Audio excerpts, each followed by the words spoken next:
माननीय सभापति महोदय, मैं राजस्थान के विश्वविद्यालयों की विधियां संशोधन विधेयक 2025, जिसमें कुलपति की जगह कुलगुरु शब्द का प्रतिस्थापन किया गया, इसके संबंध में चर्चा करना चाहता हूं।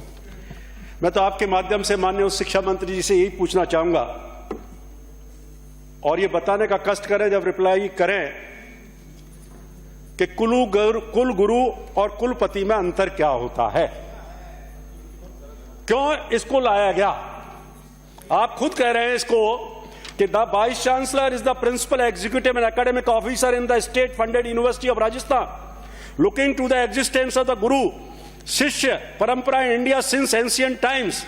The state government has decided to change the nomenclature of vice chancellor and pro vice chancellor in the Hindi version of such universities from Kulpati to Prit Kulpati to Kulguru to and Prit Kulguru respectively. तो मुझे बता दीजिए कि vice chancellor तो is the principal executive and academic officer, तो कुलगुरु क्या होगा? वो प्रिंसिपल एग्जीक्यूटिव ऑफिसर होगा, सीईओ होगा या नहीं होगा? एक तो मैं आपसे पूछना चाहता हूं। दूसरा मैं पूछना चाहता हूं कि आपने कुलपति को, प्रित कुलपति को वाइस चांसलर और प्रो वाइस चांसलर को तो चेंज कर दिया, कुलाधिपति का क्या होगा जिसको आप चांसलर कहते हैं? तो उसको भी कोई शब्द ढूंढते कि कुलगुरु कहेंगे या कुलुओं का गुरु कहेंगे, क्या कहेंगे? इसमें कहीं उल्लेख नहीं है। तो मैं समझता हूं कहीं ना कहीं ये लैप्स हुआ है। अधिकारियों ने आपके कहने पर कुछ कर दिया लेकिन एक्सरसाइज नहीं की कि भाई कुलगुरु, कुलपति, कुलाधिपति, तो कुलाधिपति को तो आप कुलाधिपति कहना चाह रहे हो, चांसलर जो महामहिम राज्यपाल होते हैं। तो फिर क्या दिक्कत है कि कुलपति को, कुलगुरु को कुलपति कह दीजिए?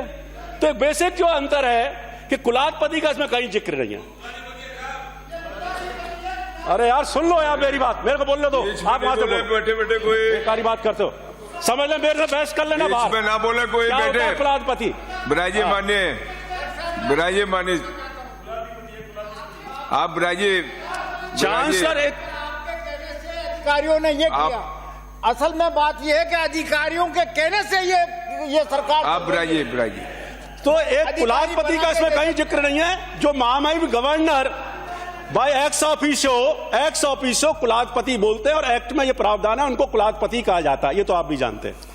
फिर आपने कहा है केवल हिंदी वर्जन में चेंज कर रहे हो आप, एक्ट जो संशोधन लेके आए हो हिंदी वर्जन चेंज कर रहे हो आप कि हम कुलगुरु कुलपति की जगह और प्रो वाइस जो है और प्रित कुलपति जो लिखा हुआ है उसको प्रित कुलगुरु कराएंगे। भाई इंग्लिश वर्जन का क्या होगा? इसमें यह भी नहीं लिखा हुआ कि भाई इंग्लिश वर्जन नहीं, हिंदी वर्जन ही माना जाएगा। नंबर 1। नंबर 2 हो गया। नंबर 3 मैं पूछना चाहता हूं कि कहीं भी इस देश में, कहीं भी किसी भी विश्वविद्यालय में जो यूजीसी से एक्ट के द्वारा संचालित होते हैं, जिनका 2F में एफिलिएशन हुआ है, कहीं गुरुकुल शब्द है क्या? इसका भी मैं जवाब चाहूंगा। और अगर गुरुकुल शब्द है तो गुरुकुल की क्या क्वालिफिकेशन है? अब आपको यह भी डिफाइन करना पड़ेगा। जब आप अपॉइंटमेंट करेंगे, एडवर्टाइजमेंट निकालेंगे कुलाधिपति कार्यालय से, तो उस कुलगुरु की क्वालिफिकेशन क्या होंगी? वहां तो क्वालिफिकेशन दे रखी है वाइस चांसलर की। तो कुलगुरु की क्वालिफिकेशन आपके वैदिक परंपरा के अनुसार, जो साहित्य संस्कृति विरासत की बात करते हैं अपन, तो कुलगुरु की भी इसमें क्वालिफिकेशन जोड़िए कि वो संत होगा, क्वालिफाइड संत होगा, उसी को कुलगुरु बनाया जाएगा। जो प्रोफेसर होगा उसको कुलगुरु नहीं बनाया जाएगा। तो कम से कम पूरा तो पालन करें। कुलगुरु अच्छा शब्द है, मैं उसकी आलोचना नहीं कर रहा हूं, बहुत अच्छा शब्द है, कहीं से आप लेके आए। आपने जिस इंडियन एंशिएंट की बात करी थी, कुलगुरु का एक और कर लेना, आप दिखवा लेना। कुलगुरु होता है वो स्थायी होता है और कुलपति अस्थायी होता है, 3 साल के लिए अपॉइंट किया जाता है। कुलगुरु की अगर व्याख्या वैदिक साइंसेज में जाएंगे तो कुलगुरु होता है उस एक परिवार जो होता है उसका मुखिया, परिवार मतलब गुरु, उस कुल का गुरु होता है। और स्थायी होता है, जैसे राजपुरोहित हुआ करते थे राजा महाराजाओं के टाइम में, वो परिवर्तन नहीं होते थे। राजपुरोहित का बेटा ही जो दूसरा राजपुरोहित होता था, वो परिवार चलता रहता था। हमने वो चीज तो ले ली, तो इसको भी देखने की जरूरत है कि हम चीजों को करें, अच्छा करें, इससे जो कंफ्यूजन पैदा हो।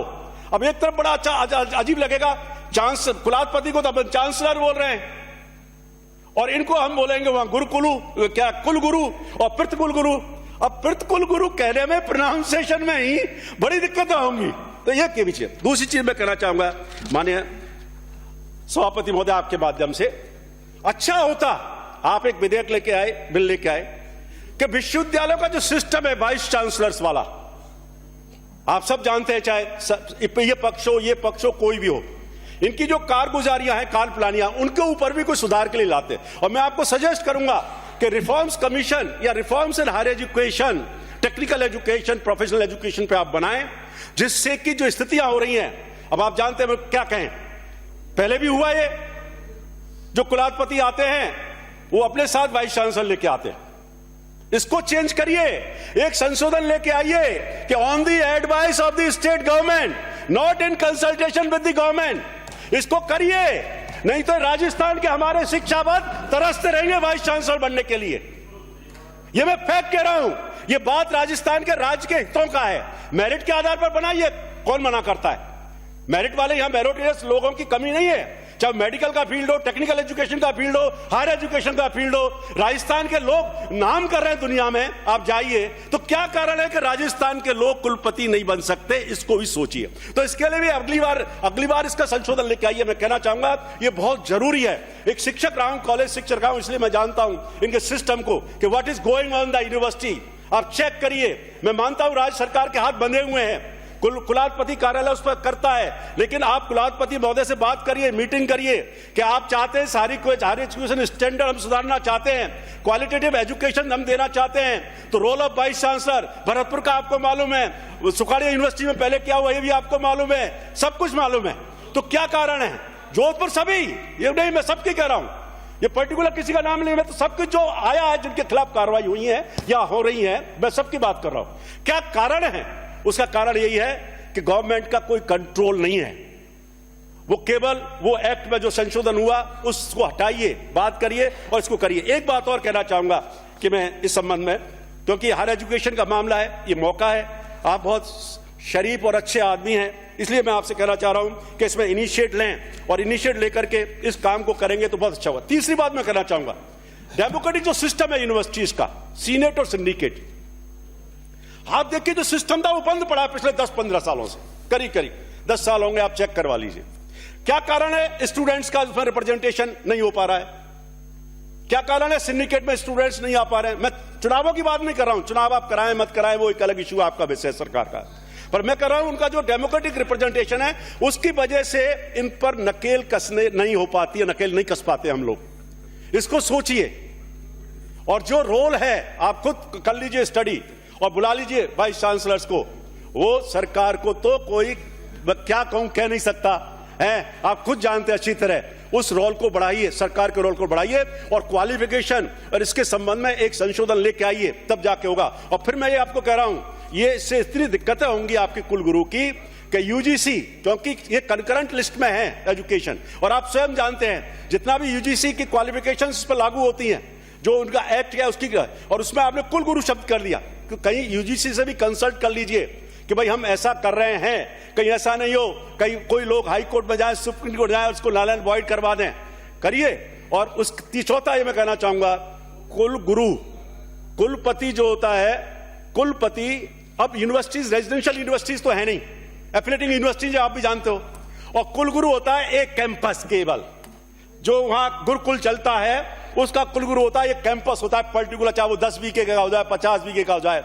और कुलपति जो होता है उसके 500 कॉलेजेस एफिलिएटिंग होते हैं वाइस चांसलर के अधीन। तो वो कुलगुरु कैसे भूमिका निभा पाएगा, ये मेरे समझ में नहीं आता है कि वाइस चांसलर को कुलगुरु कहने से क्या वो कुलगुरु हो जाएगा? मैं नहीं समझता हूं, नहीं हो पाएगा। आप इस पर देखिए कि केवल इसलिए नहीं, अच्छी बात है आपने वैदिक किस्म दिया, इंडियन एंशिएंट टाइम होता, वो इंडियन एंशिएंट टाइम में था, ग्रुप होता था 10 का, 50 का, 100 लोगों का। और उस गुरुकुल में कौन पढ़ते थे आपको मालूम है?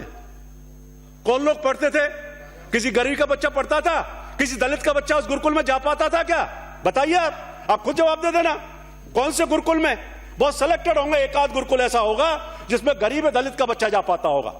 वो तो सेलेक्ट लोगों के लिए था, एलिट क्लास के लोगों के लिए था गुरुकुल, तो कहीं भी देख लो आप। तो मेरा आपसे कहना है कि गुरुकुल जो शब्द है वो वास्तव में एक अलग है। और फिर तो मैं एक और सजेशन दूंगा आपको कि इनका नाम राजस्थान गुरुकुल जयपुर करिए, राजस्थान विश्वविद्यालय की जगह। जोधपुर का है जयनारायण व्यास विश्वविद्यालय, उसको करिए जयनारायण व्यास गुरुकुल जोधपुर। राजस्थान तकनीकी विश्वविद्यालय, इसको करिए राजस्थान तकनीकी कुलगुरु कोटा करिए, क्या दिक्कत है? तो उनका नाम भी कुलगुरु कर दो ना, तो बढ़िया रहेगा भाई। गुरुकुल है, हम गुरुकुल विश्वविद्यालय बना रहे हैं, गुरुकुल कॉलेजेस बना रहे हैं, उसका नाम करिए। इसको सोचने की जरूरत है। आज एक तरफ हम जा रहे हैं, विश्व शक्ति कहलाना चाहते हैं, जहां सब तरह की एजुकेशन, हायर टेक्निकल रिसर्च और क्या क्या नए नए स्पेस एजुकेशन, एआई की बात कर रहे हैं, और हम केवल एक शब्द का यूज करके यह देना चाह रहे हैं कि आप इसको सोचिए कि कई बार तो यह दिक्कत हो जाएगी, वाइस चांसलर के साइन और होते हैं डिग्री पर, आपने देखा होगा, आप खुद जानते हैं, पीएचडी आप भी हैं, मैं भी पीएचडी हूं, उस पर सिग्नेचर होते हैं डिग्री पे, तो वो कुलगुरु लिखेगा, और बाहर जाएगी ना वो जब डिग्री कहीं फॉरेन यूनिवर्सिटीज में, तो वो समझेंगे कि भाई गुरुकुल क्या है। तो इसको भी थोड़ा सोचने की जरूरत है। मेरा तो आपसे यही कहना है माननीय सभापति महोदय कि ये जो शब्द है इसके मुताबिक इसकी क्वालिफिकेशन भी तय करें, और फिर एक संशोधन लेके आए कि विश्वविद्यालय के कुलगुरु की क्वालिफिकेशन ये होंगी, तो इसका चेंज करना जस्टिफाई होगा। धन्यवाद सभापति महोदय, आपने मुझे कुछ समय दिया।